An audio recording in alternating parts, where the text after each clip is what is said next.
boire, car ses disciples étaient allés à la ville pour acheter les vivres. La femme samaritaine lui dit, comment toi qui es juif me demandes-tu à boire, à moi qui suis femme samaritaine? Les Juifs, en effet, n'ont pas de relation avec les Samaritains.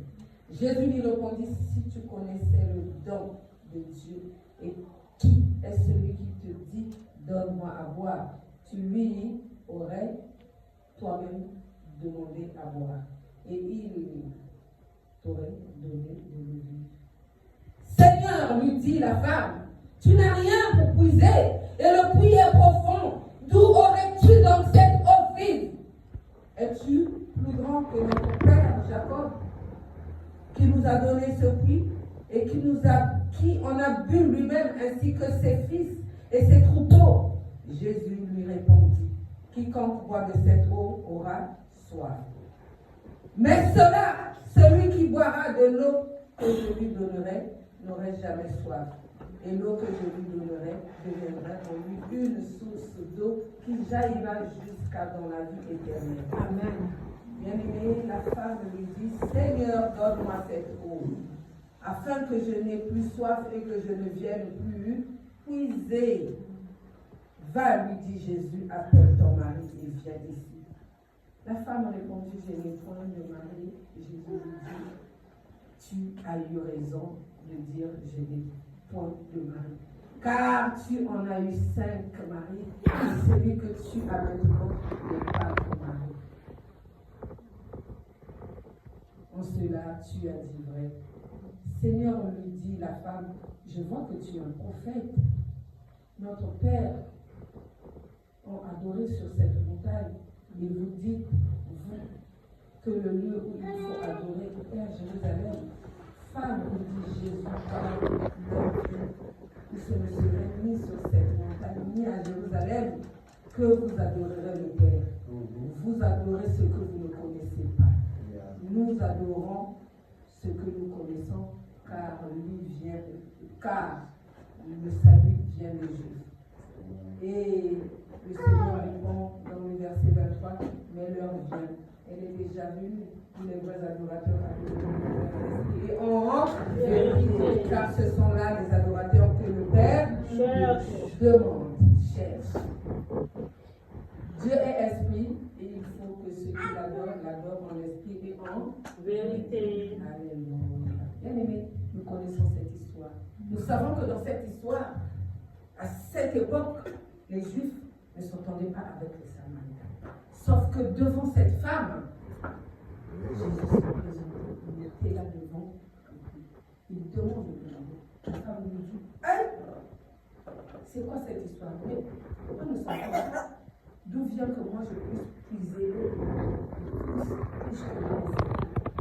Alors que Jésus dit, si tu savais l'eau que j'ai, quelle est l'eau que Jésus a?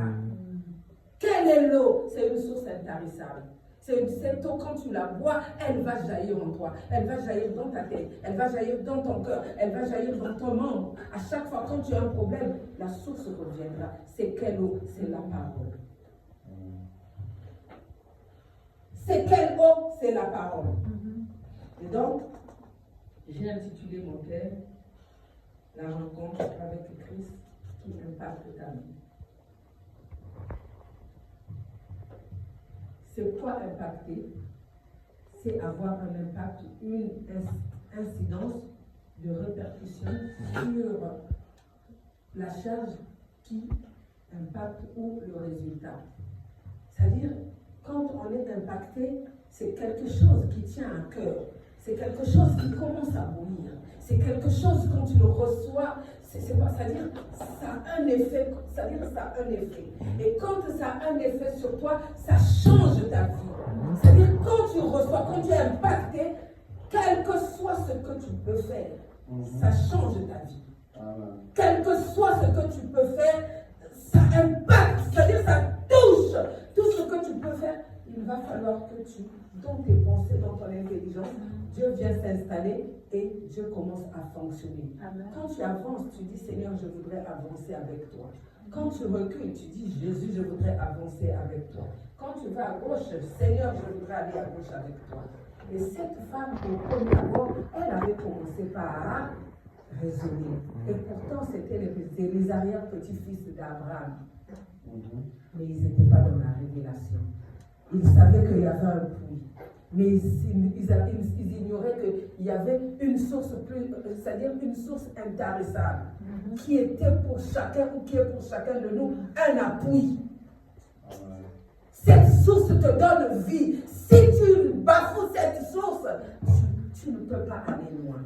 Est-ce que nous sommes là bien? Amen. Cet après-midi, je voudrais que tu me suives. Il y a quelque chose qui a boosté mon cœur.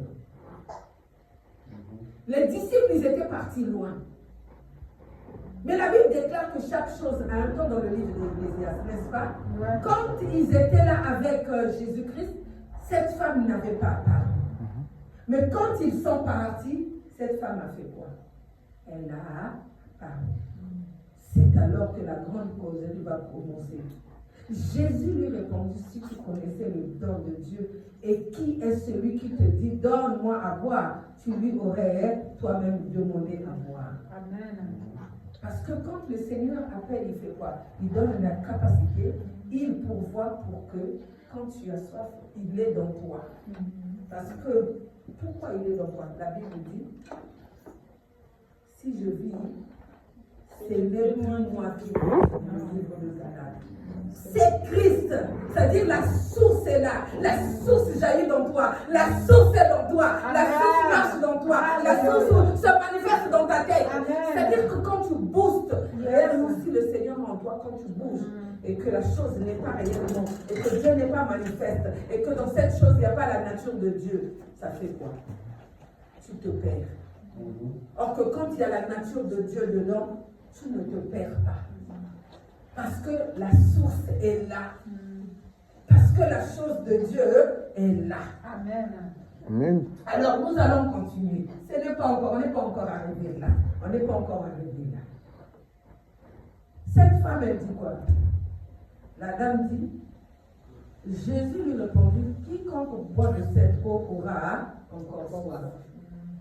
Car la dame n'avait pas la révélation de faire la différence entre l'eau qui jaillit et l'eau qui permet, c'est-à-dire de pouvoir boire et ça arrête un peu l'envie de la soif.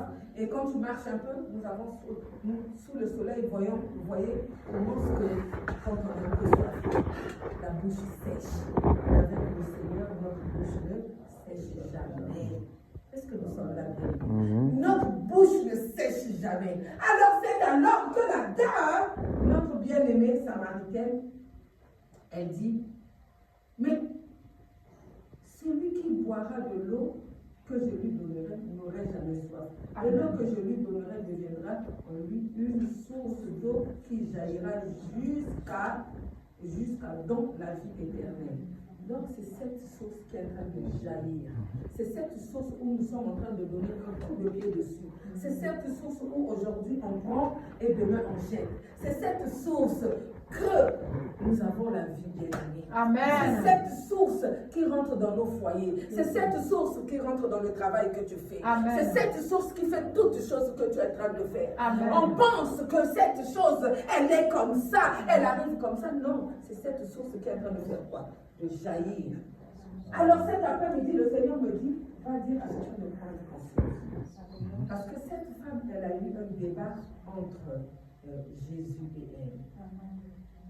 On a dit que impacter, c'est le résultat. On a dit que impacter, c'est le résultat. Donc impacter, le synonyme d'impacter, c'est affecter. C'est concerner, c'est toucher, c'est atteindre. La Bible déclare que nul ne rencontre le Seigneur sans pourtant changer. C'est-à-dire que celui qui rencontre le Seigneur, il faut qu'il change. C'est une vérité. Si tu ne changes pas, tu as encore des problèmes. Si tu es en train de raisonner, tu as encore des problèmes. Si tu te fâches, et qu'à la fin, parce que quand on se fâche aussi, c'est un problème. Oui, on peut se fâcher, sachant qu'on a raison. Mais après, la Bible dit que tu ne peux pas revenir sous l'effet de la colère. Parce que quand la nuit, le Seigneur va te visiter, il ne pourrait pas faire quoi? Il ne pourrait pas venir te parler parce qu'il ne trouve pas sa nature dans toi. Est-ce que nous sommes là? Il faut qu'il trouve la nature. Est-ce que tu as la nature du Christ? Alors, ça continue bien aimé. Il faut que Dieu trouve sa nature pour qu'il puisse te parler. Sinon, il y a un mur. Quand il veut rentrer, il ne trouve pas l'accès. Parce qu'on n'a pas sa nature. C'est alors, dans le verset 15, la femme lui dit, Seigneur, donne-moi cette eau. Donc, c'est-à-dire, Jésus lui a dit, l'eau que tu bois là, tu auras toujours envie de boire. Mais celle que moi je vais te donner, tu n'auras plus envie de boire. Amen. La femme commence à tilter dans le cœur de la femme. Donc, habituellement, je bois, mais j'ai toujours soif. Oui, on a toujours soif. Bien aimé, on peut boire, mais il suffit seulement qu'il y ait un grand soleil. Le désir de boire fait quoi? Revient. Le désir de boire revient. Mais si on n'a pas Christ en nous, on ne sert pas Christ, on ne connaît pas Christ, quand un problème va venir, tu n'as pas une source qui jaillit en toi. La source qui jaillit, c'est la parole de Dieu. La source qui jaillit, c'est la présence de l'Éternel. Quand il y a un problème, tu te mets à agir. Tu rentres dans la présence de l'Éternel. Or que beaucoup ne connaissent pas la présence de l'Éternel. Voilà pourquoi la femme lui dit, elle lui dit, Seigneur, donne-moi cette eau, afin que je n'ai plus soif et que je ne vienne plus puiser ici. C'est-à-dire, elle ne comprenait toujours pas la révélation. Elle ne comprenait toujours pas la révélation. Elle fait, donc cette eau-là, elle a oublié que cette eau-là aussi, c'est la création du Seigneur. Parce que quand nous repartons dans Genèse, il dit, Dieu créa les cieux, il trouva que c'était beau. Il créa la terre, il trouva que c'était beau. Il créa les eaux, il trouva que c'était encore beau. Donc les eaux là, c'était sa créature. Mais comme elle n'était pas dans la révélation, elle ne pouvait pas comprendre que cette eau-là, elle nous aide à nous donner la force charnelle dans le corps. Mais lui, il parlait d'une source spirituelle, d'une source qui ne t'arrive pas, d'une source, quel que soit le problème que tu vas avoir, il faut que tu l'implores. C'est alors, elle dit, donne-moi de l'eau afin que je ne puisse plus venir puiser ici. C'est alors le point que nous culminons, donc le Seigneur m'a mis à cœur, il dit, va, lui dit Jésus, appelle ton mari et viens. Qu'est-ce que la dame lui dit? La femme répondit, je n'ai point de mari. Jésus lui dit, tu as raison de dire je n'ai point de mari.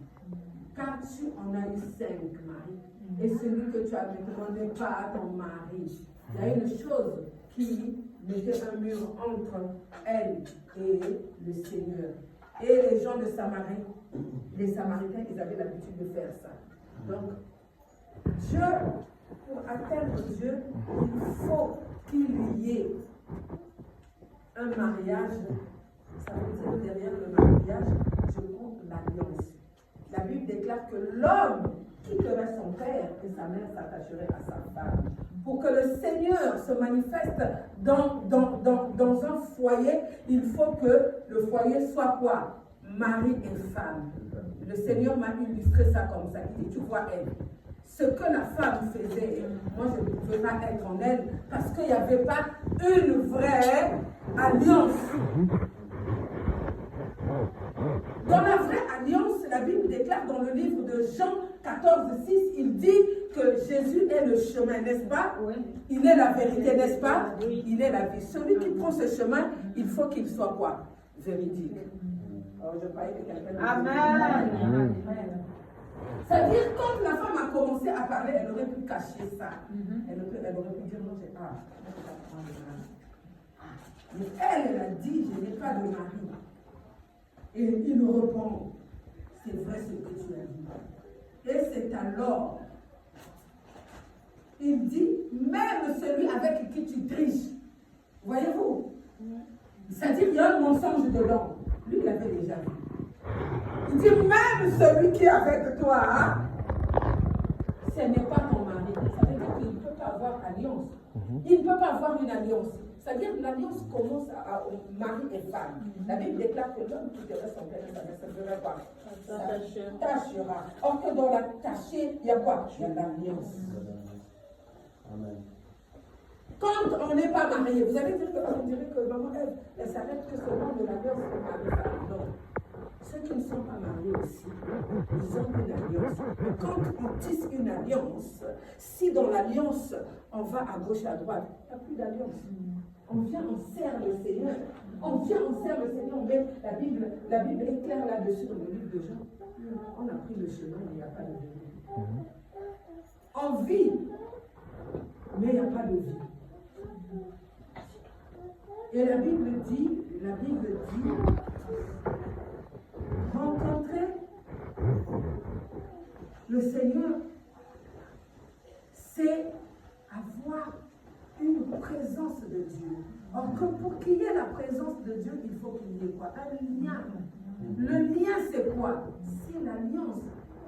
Cette femme, elle a donné l'opportunité à Christ de faire quoi? De tisser une alliance. Et l'alliance, c'est quoi? J'étais en train de développer l'alliance. Dans les régions abrahamiques, l'alliance est un pacte formel, conclu par Dieu avec un peuple ou une communauté en particulier, notamment descendants d'un prophète, comme Noé, Abraham, Jacob qui n'est autre que Israël. Et ou bien avec l'humanité tout entière. Le concept situé au cœur des trois religions abrahamiques vient de la Bible. Vient de la Bible, ce que je viens de dire. Donc, l'alliance est un pacte. Nous avons tissé un pacte avec le Seigneur. Alléluia. Il y a des gens, comment est-ce qu'on les appelle? Ceux qui font les fétiches, ceux qui reçoivent, qui ont des visions, des voyants. Ils ont un pacte avec le diable. C'est par le pacte avec le diable qu'ils ouvrent. Et les gens, c'est-à-dire qu'ils sont perdus dans leur intelligence. Ils ont une intelligence obscurcie. Donc ils ne peuvent pas voir au-delà. Or que nous, le Seigneur nous le donne. Il nous donne gratuitement pour être au-delà. Et c'est ce qu'il est en train de faire avec notre bien-aimé, la Samaritaine. Il nous pose la question. Pourquoi on nous dit que la religion abrahamique, c'est l'alliance, est un pacte formel. Et nous aussi, nous avons un pacte avec le Seigneur qu'on appelle l'alliance. Eh bien, pour qu'elle ne marche pas, il ne faut pas que. C'est-à-dire qu'il suffit de mettre à la vérité la maison. On casse l'alliance. On brise l'alliance. C'est comme ça que le Seigneur a commencé à parler. Le Seigneur lui dit la femme, je vois que tu es un prophète. Donc, après avoir entendu cela, elle dit, je vois que tu es un prophète. Aujourd'hui, cet après-midi, que le Seigneur déverse son don de prophète dans cette église. Amen. Que le Seigneur déverse son don de prophétie, de prophète dans cette église. Amen. Que le Seigneur augmente l'intelligence spirituelle afin de comprendre les choses spirituelles. Afin que nous ne rentrons pas seulement dans le raisonnement. Quand on commence à rentrer dans le raisonnement, on va il est difficile d'aller chercher ce que le Seigneur enfoui en nous.